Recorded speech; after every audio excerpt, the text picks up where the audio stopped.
welcome to you who are listening by audio and those of you who are watching by YouTube. We're glad to have both of these offered to you, and you can listen, you can watch. My preference, of course, is not to look at me, but hey, if you want to catch us doing something funny or weird, this will be the time to do it. And Kevin, you are in Alpharetta, I assume, with that background there. I happen to be in my son's office at the church at Spring Hill. The reason I am here instead of in my home, where you'll see me in the future, is that I've got 8 of my grandkids at the house. And I went to my wife. I said, I'm going to need you to take all 8 grandkids outside or somewhere. And she didn't respond. She just stared at me. And so I said, I'll find a place to go. So I finally found a place to go. I mean, it's crazy there. We got 3 more grandkids coming in a little over a week now. So we got so many of them. Well, Kevin, welcome to the YouTube version as well as the audio version. You're the first one to star in this brand new show. So welcome to you. Hey, it's a little intimidating. Make sure I don't pick anything or scratch, in the wrong time. And so trying to hold my hands so I don't do anything inappropriate. Well, I'm trying to think. This is kind of like some webinars that I've done with Sam and others. We're visible, but in the webinars they don't seem to care that much. So maybe we'll get used to this in due time as well.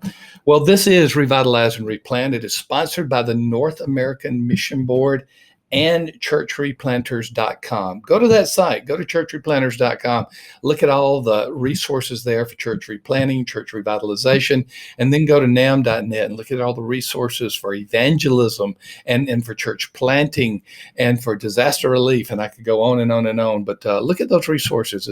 It's a great place to go, and they are our sponsor for Revitalize and Replant.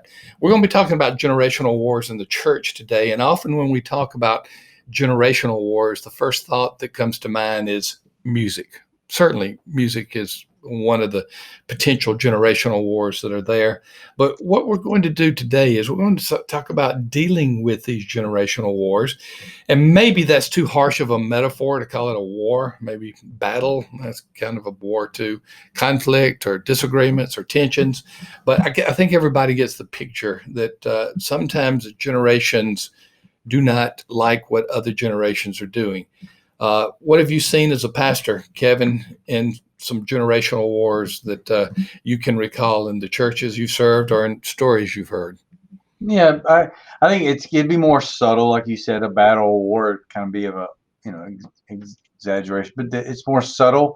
I think what I found is some of the older members who've been there, they served their time, they'd given, the churches were there because of them in their mind. They like for young people to be seen but not heard. Mm-hmm. So you can come, you can give, but we'll basically guide everything and and pull all the right levers to make certain things happen. When they start, I saw it in leadership positions. We had a deacon or elder board, when they felt like the numbers were starting to not trend in their favor, that's when they would get most nervous, in those leadership positions. There's a theory out there. I think it's more of a practice. It's called the berry bucket theory, and it was created. The metaphor was created by a guy by the name of Carl George. He has one of those reversible names, so I think it's Carl George and not George Carl. I know who Carl is, and he calls it the berry bucket theory. Essentially, if you look at 2 buckets on a balance or a fulcrum, when you get there as pastor, everyone came before you. Mm-hmm. But as more people join the church, the other bucket becomes fuller with berries, and the bucket of everybody before you begins to, because of death, you can't increase that bucket. You can't increase the number of people before you. And as the bucket begins to balance a little bit, that's when people start fearing what is going to happen. They say the power is shifting, or there are more of them than us, and that can definitely happen in a generational issue. Yeah. I had a woman who criticized me because she said we're winning too many young people to the Lord. They're taking over our church. Yeah, she meant it. Where I saw it, where it showed itself often was when I left the church, because that's like kind of when it's a reset, where now the bucket's being realigned, and they're like, look, he had a little bit too much control, or people were doing, look, we want to move this back to where it was, and that's when the shuffling would happen. And I remember the names of the people who, hey, we're just not going to fight him. We'll just wait till he leaves. And then that's when you say war battle, or really the more the confrontation would happen. It would be exposed at that point when there's someone there that, it's almost like a jump ball at the start of a game. And so a new jump ball. A lot of metaphors being used right now. I'm sorry. No, I started it by the berry bucket, and now we're doing jump balls in basketball games. Yeah, but I actually used one people knew. So. I mean, for all we know, the berry bucket, you just made that up on the fly. That's funny. I don't care who you are. That is funny. All right, let's get positive about this, and let's help some of these leaders understand how to deal with it. If there is a generational conflict, try to get the bottom of it. Try to understand the reasons behind the conflict. It's usually not the surface issue. It's usually something one below that. Yeah. To me, it's all about relationships, building a sense of brotherhood. And it goes back to the fundamental, the most critical part of pastoral ministry, Cracker Barrel. There you go. Gotta take I love the Cracker Barrel story. It is. If we didn't start off the YouTube version of this podcast without a Cracker Barrel story, I would be disappointed. Kevin, tell us about the Cracker Barrel story. I'm telling you, it's a secret to pastoral ministry. 6 o'clock, almost 3 days a week, Monday, Tuesday, Thursday, sometimes Wednesday. I would meet at that first round table on the right. I'd have 5 or 6 guys there. All I'm saying is, you mix that with 3 young guys, 3 older guys. They learn each other's story. Ooh, what happens is the older guy, Claude, has an issue at the house that he can't lift all that stuff, and the younger guy brings 2 or 3 guys from his Sunday school class over, and they help Claude out. Well, that comes back to help out later on, and then Claude learns that Jeremy is not a bad guy, and so they become a team over time. And what happens, I think, when you have an issue, that's when you're we got to bring these sides together. Well, no, not actually. That should have been done months before. And you just got to be proactive in helping build a sense of brotherhood that crosses generational boundaries. Cracker Barrel is classic. And also, here we are in August of 2021. It's also classic because 2020 was the COVID year, and the interpersonal gatherings were stopped. And most of the Cracker Barrel front table on the right was not even allowed during that time. So there's been a lot of built up conflict that has taken place because of the failure to have that interpersonal relationship. That's one of the things that happened during COVID.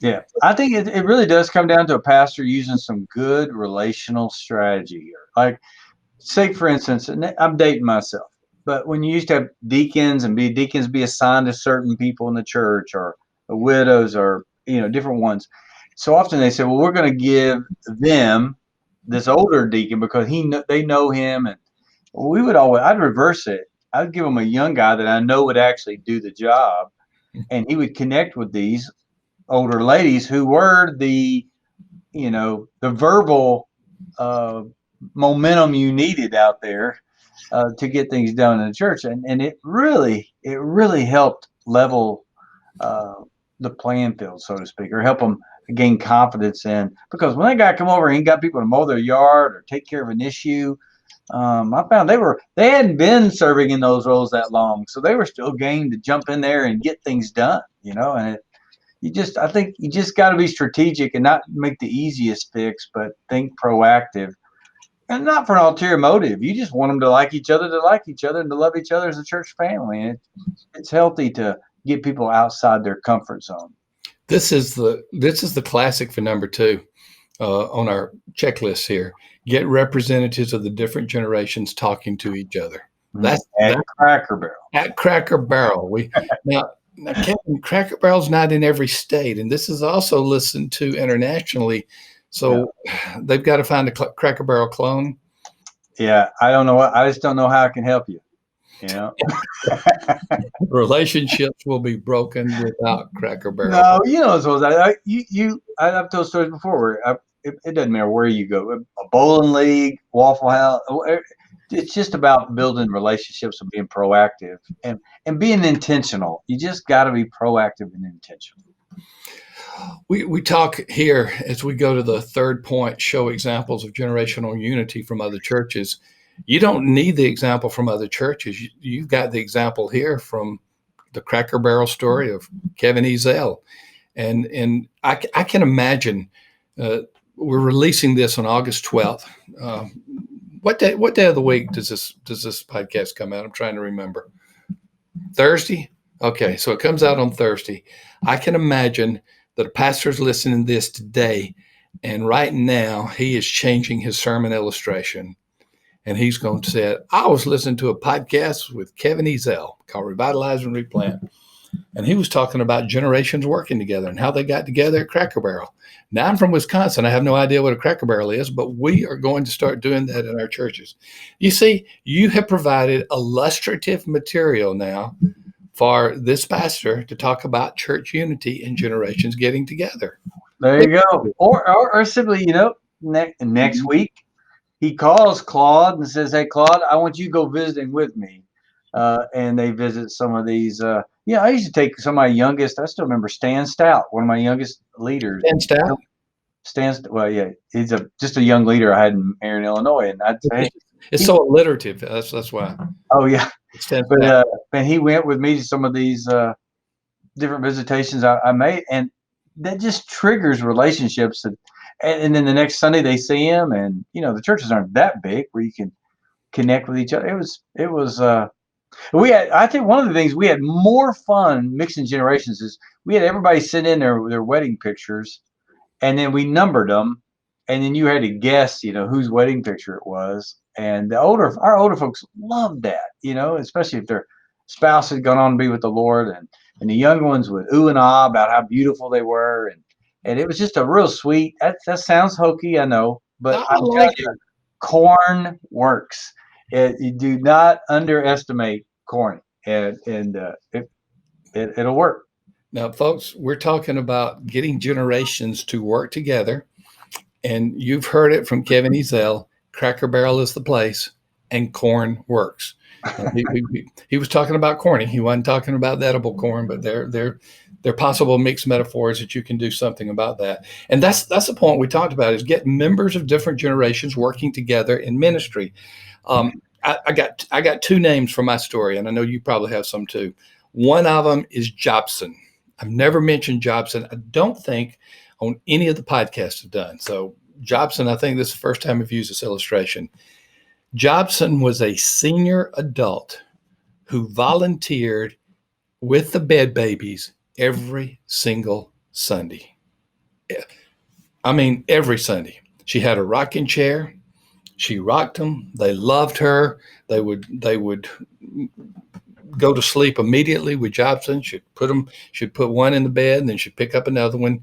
And the reason I know the story of Jobson, she had two Rayner boys that she rocked, named Sam and Art Rayner.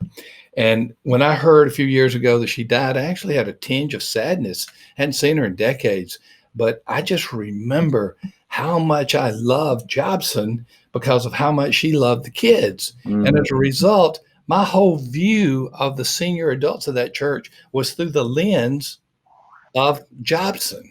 Mm. Now the firstborn of those, Sam, is pastoring in Bradenton, Florida, and he has a Jobson in his church named Miss Margaret. Mm. Same thing. She loves kids. She's and I'm watching her love on my grandkids. And there's nothing that can make me happier than loving on my grandkids. I mean, a lot more than the kids. My kids are totally irrelevant now because of these grandkids. And I watch Miss Margaret. And you know what she's going to do next time I come to Bradenton? She's going to say, I heard you on that podcast. You were talking about me. She listens to all of our podcasts. My view of the senior adults at West Bradenton in 2021, and then in Anniston, Alabama, at Golden Springs Baptist in 1980 to 1982, they were shaped, or my worldview of senior adults was by two who served with some of the youngest people. Yeah. That's my story, and I'm sticking to it. No, well, it's hard to top that. Man, we had a lady named Miss Smith. who she did not have any biological children, but she did the same thing. It was really sweet though. One young girl, started on Mother's Day, got the other ladies who all appreciated how much she took care, and they would on Mother's Day, their kids would bring her gifts on Mother's Day. And so she was actually the most celebrated mom in our church, and she had no biological children. I love that. I love that. And it can work the other way too. It can be the younger adults doing thing with the senior adults. You gave the illustration of those helping someone in their yard or in their home. Yeah, I would encourage pastors when they even think about what we used to, strategically put greeters at certain doors. Well, I'd encourage you to mix and match at every door. No offense, but if you have two 70-year-olds at a door and somebody new walks in, they're thinking this church is older. Right. You got two 16-year-olds there, they're thinking, church is younger. And so if you mix and match a bit, it really, really helps. And while they're standing there for an hour, it really does breed some really fun relationships. Oh man, those are fantastic examples. And just turn your welcome ministry into a cross-generational ministry. Yeah, absolutely. Jess has done an incredible job of it. For those of you who are looking on YouTube, I've got his world mission map around me. We're in this renovated warehouse type of building that is now the church, and just absolutely love it here. But if you come to the church at Spring Hill on a given Sunday at the 9 o'clock or 10:30 worship, you're going to be greeted by Dan, who is the oldest person at the church of Spring Hill. He's like a year and a half older than me. I am so grateful, because if it wasn't for Dan, I'd be the oldest person in the church. Or you might be greeted by Eric, who's a 30-something, and they'll be standing together talking to each other. Mm-hmm. So we are, yes, more of a younger church, but us old folks kind of like the young people there, and we tend to do some things together. Consider number 5. Consider cross-generational small groups. I started the cross-generational small group at our church. It was originally called 833. Do you know why it's called 833, Kevin? Because you did it at 8:33 in the morning? Mm-hmm. We had it at 8:33 in the morning. And also when Jess, my son, pastor, was growing up and he could not tell time, he wanted to pretend like he could. And it was always 8:33. I don't know why he said that, but it was always 8:30. What time, Jess? What time is 8:33? And so we made it 8:33. However, when the church grew to the point we had to have 2 services, we had to move. We're the only on-campus small group on Sunday morning because we get the only room that's available on campus on Sunday morning. So we had to move it to 8. I said, folks, we can't have an 8:33 time slot because we're meeting at 8 to confuse people. So we named ourselves, get ready for this, Pericope. Isn't that amazing? There's silence on the podcast.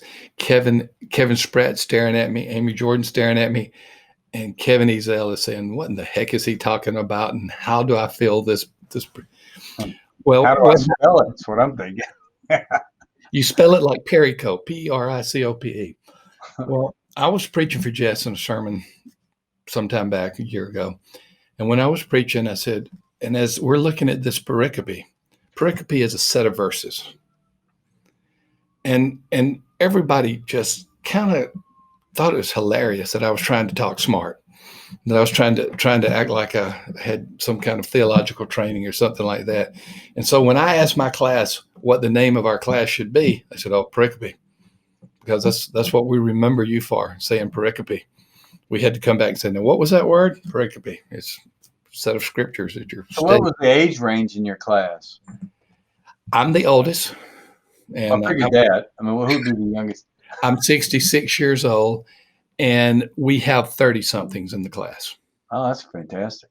There are a lot of 20-somethings here at the church, and I would like to have a 20-something, but we have no childcare. And so one of the 30-somethings does not have children, and one of the other one has one child, and they actually bring the child to the small group at 8 o'clock and just let him play with something during that time. So, yeah, from early 30s to me.